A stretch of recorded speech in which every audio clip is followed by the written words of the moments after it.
Pareho, sila Attorney Harry Roque at Attorney Jimmy Bondoc, parehong nag-post na, oh no, parang napakalaking, sana wag magkatotoo. Almost at the same time, may specific pang timing.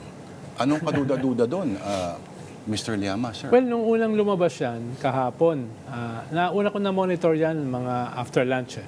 No? Tapos, napag-usapan namin sa StoryCon. Yep. Sabi ko, initially, yung mga contacts ko ay, ang sabi nila, initially, walang ganon. Although they're checking. No? They're checking. At eventually, they came back to me bago matapos yung StoryCon. Wala yon. Kaya sinabi ko sa StoryCon, mukhang walang basis. Lalo na, ang unang pinanggalingan ay yung abogado ni Bato, si Attorney Bondoc. Yung best friend ni Cez Dillon.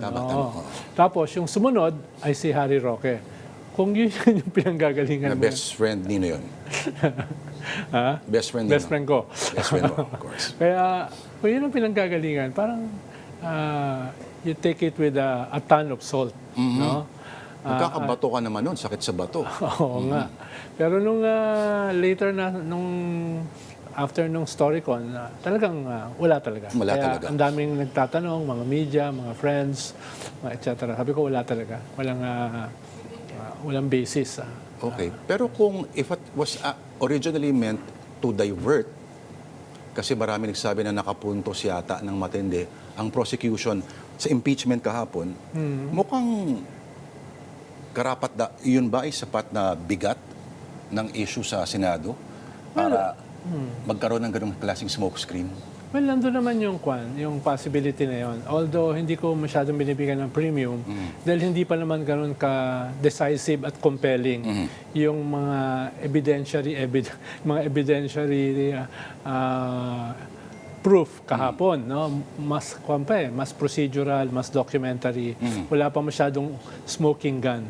Kaya kung magpaplano ka ng diversionary plan o plot ay baka hindi kahapon, no?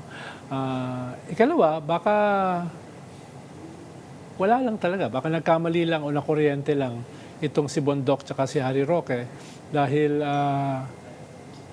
hindi naman sila ganun katalas at kakalculating para magplano ng isang magandang strategy ng distraction o diversion. No, para kasi gawin yun, kinakailangan mo ng kaunting political sophistication na I doubt na meron si Attorney Bondoc at saka si Harry Roque. Lalo na, preoccupation ni Harry Roque ay magtago, maghanap ng pa-file ng asylum at saka ano yung kakainin niya na humba